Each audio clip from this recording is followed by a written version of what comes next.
Maalat na pagbati Pilipinas.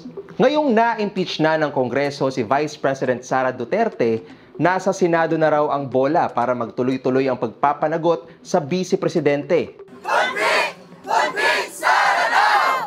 Pero nag-suspend na ng session ang Senado pagkatanggap nito ng impeachment documents. Ibig sabihin, pagbalik pa raw nila ng June, pagkatapos ng eleksyon at kapag may bago ng halal ng mga senador, saka pa lang mahaharap ang impeachment trial. Ganon?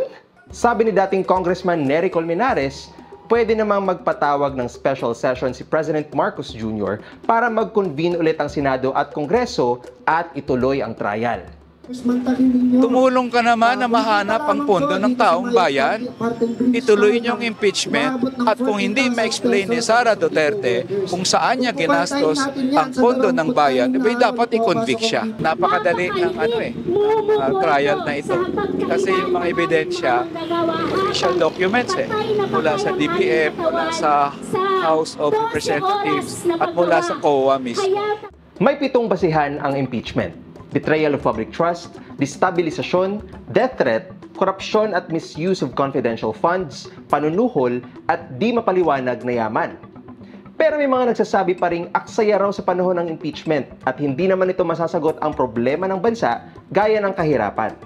Ang usapin ng impeachment ay kabit din yan doon sa kahirapan ng ating mga mamamayan. Kung wala talagang korupsyon, di sana yung pondo ng mamamayan ay nagamit sa kapakinabangan ng ating mga kababayan na nangangailangan ng serbisyo ng ating gobyerno. At eye-opener sa ating mga elected officials na hindi dapat na mabuso sa katungkulan at gamitin ang katungkulan para sa pansariling interes.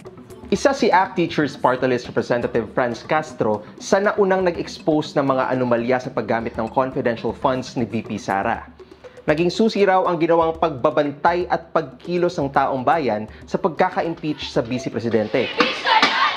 In fact, kung hindi nga nag-participate dito, yung mga sama-samang pagkilos na ginawa ng taong bayan 2 years ago hanggang ngayon, ay hindi natin may impeach si Sara. So, ngayon, nasa Senate na as impeachment trial court. Malaki pa rin ang papel ng taong bayan dito, push ng taong bayan dito para tuluyan na mapanagot si Sara Duterte. Diin ng mga mambabatas, hindi lang tagapanood ang publiko sa impeachment trial dahil hindi naman ito labanan lang ng mga politiko. Importanteng proseso raw ang impeachment para mapag-usapan ang korupsyon at malaman ng taong bayan na may magagawa sila laban sa katiwalian at abuso ng mga nasa kapangyarihan. Kay kampo ka man ni Marcos, kampo ka man ni Duterte, dapat itulak mo impeachment dahil pondo mo ang nawaldas dito.